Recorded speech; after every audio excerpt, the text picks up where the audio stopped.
Are you ready to be productive this week? I have 10 tips that can help save you time over the next week. Now remember, in order to be productive, you don't have to write massive to-do lists or completely change your life. You can actually make some small changes in order to be more productive this week. So I'm Marissa. I'm a content creator, author, all-around creative person. And if you are new here, welcome. If not, welcome back. And I'm on a mission to help inspire you to live a creative life and become the best version of yourself while loving absolutely every single version of you along the way.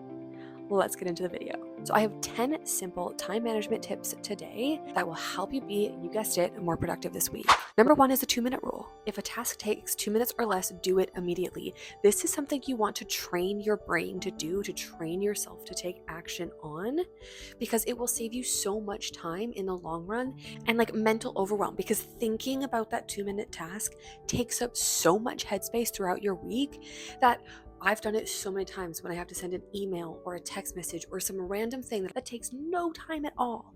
And the minute I sit down, do it, and it's gone.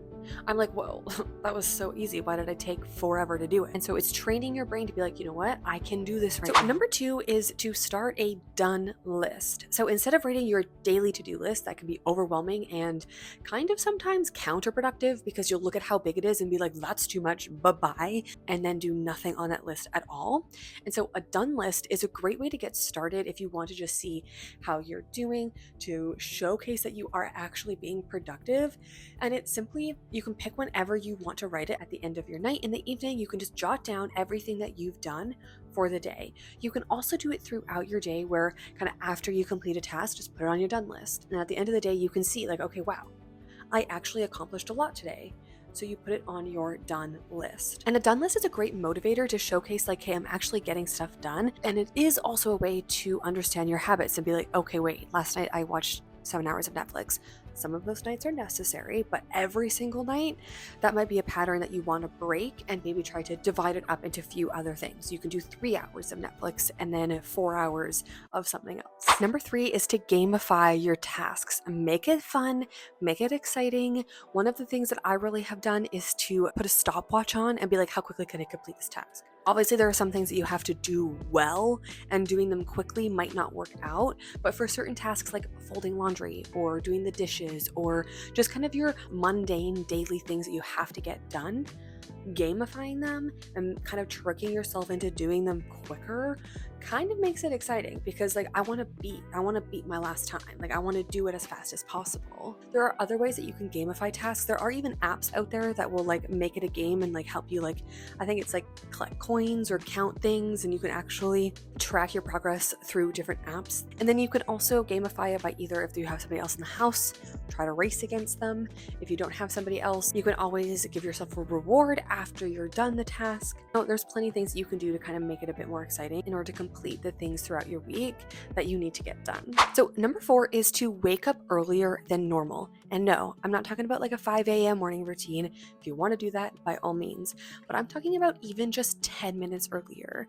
And if you do 10 minutes earlier on Monday and like try to build up to like a half hour earlier by Friday, that half hour in the morning can truly make a difference in your day, because it allows you to wake up to start your day. I am somebody who hates rolling out of bed and then having to rush into whatever the first thing in the morning, whether it's work, school, whatever you have. I love slow mornings, and it allows me to enjoy my coffee, enjoy my breakfast, actually have a well-balanced breakfast. Some people don't like eating in the morning, so you don't have to eat, but you could journal, you could read, you could even do one of your creative projects first thing in the morning that kind of fill you up, and just start your day off on that foot, which is why waking up earlier can benefit you throughout your week. Number 5 is walking and working. So if you have a walking pad or one of those treadmill desks, or if you can walk while doing stuff on your phone, if you work through your phone or work through the internet, movement and doing something at the same time can help you concentrate and actually get stuff done, because you're doing 2 things at once. It's kind of taking up more space than just you having to sit in one space and focus on one thing. You're moving your body, but you're also doing a task at the same time. Something that I do is in the morning, I will walk around my kitchen, because I do have a step goal, a 10K a day all of June, 10,000 steps every single day in June. Fingers crossed. We're on day 8 and we did it. so exciting. But I walk around my living room, and then while I post my content for the morning. And so I want to make sure that all my content goes up. Mainly it's shorts right now. I've been slacking on Instagram. I mean, if you guys want to chill, if you guys want to hang out, we can do that over there. But I've been slacking on that front. Walking and movement while I do that, one, gets my steps in, and two, it helps me move and I concentrate. I actually get it done because I'm like, hey, well, I'm not going to stop walking until I finish this task. I guess it's another way to trick your brain into doing things, is essentially what this is. Just trick your brain into getting shit done. Okay. Number 6, I kind of touched on this already, is creative tasks first. So normally people will be like, get the hardest thing done first so that the rest of your day is a breeze. No. Getting the hardest thing done in the first means that once I get the hardest thing done, I treat myself and I don't do anything else for the rest of the day. So instead, try to do the creative thing first, the thing that excites you and fills you up with joy first. Because then, you know what, you're going to jump into it, you're going to do it, you're going to be excited to get that thing done. Once you finish it, you're going to feel accomplished, you're going to feel good, you're going to feel like, oh my God, I could take on the rest of the day. And then other things throughout the day will just come a bit easier because you're not constantly thinking about like, oh, I wish I could be doing this project right now. I really wanted to be doing that project right now. And so you're just going to be fighting everything else until you do the fun, creative thing you've always wanted to do. And so if you do that first, get it out of the way, that will help you be more productive throughout your week and also bring you joy. Okay? You got to throw some joy in there. Number 7 is a time audit. So like I said, if you're spending like 7 hours a day watching Netflix, some days that's fine. You know, a rotting Saturday, I'm here for it. Every single day of the week, not necessarily the best thing to be doing. So audit your time. Think about your last week. What were you doing all last week? Write it all down. When did you wake up? What did you work on? What are the things that you wish you did? How many hours did you watch TV? You can check your watch time on every single app that you use on your phone. And you can ask yourself, was this productive? Are there any places that I can either cut back or change or swap around so that you can allocate time to the things that you want to actually get done so you feel more productive? Number 8, and this is my all-time favorite, I put it in every single one of these lists because it truly is a game changer for me, and that is monotasking. Pick one task, focus on it for an allotted time. I usually pick 25 minutes and just focus on the one thing until it's done. Get rid of distractions. You can listen to brown noise or any kind of music that helps you drown everything out. Those short bursts of time is all my attention span can handle, because if I have to sit down for like 3 hours and I have to work on something, I'll be on TikTok, my TV will be on, and as well as my laptop, and I'll just be chilling with all of these screens going on at the same time because I'm not focusing anything, I'm just existing. Number 9, nighttime routine. Reset your night. Tidy your desk, tidy your workspace if you work from home. Pick out your outfit for the next morning. Do your skincare. Get ready in your cozy pajamas. Dim the lights. At least half an hour before you actually shut your eyeballs, put your phone away, okay? Because we all know that you're not going to be on your phone for like just 15 minutes. It's going to be like 3 hours. And then the other thing that you're going to do is you're going to quickly take a piece of paper or a notebook or your notes app, and you're going to just jot down everything you want to do the next day. Prep yourself. And this could either be like a brain dump, just like brain dump absolutely everything. In the morning, you can wake up, take a look at that list, and then you can cross out everything that you were like, what was nighttime me thinking? I am not going to do any of that. I'm going to do these 3 things. Because at least you have the best intentions at night the next day. I'm like, hey, I'm going to do all of this. Then when you wake up, you're going to be like, okay, here's what I wanted to do. This is what I have energy for. This is what I have time for. And you can just work your way through it. That will set you up for success because you already were thinking about it the night before.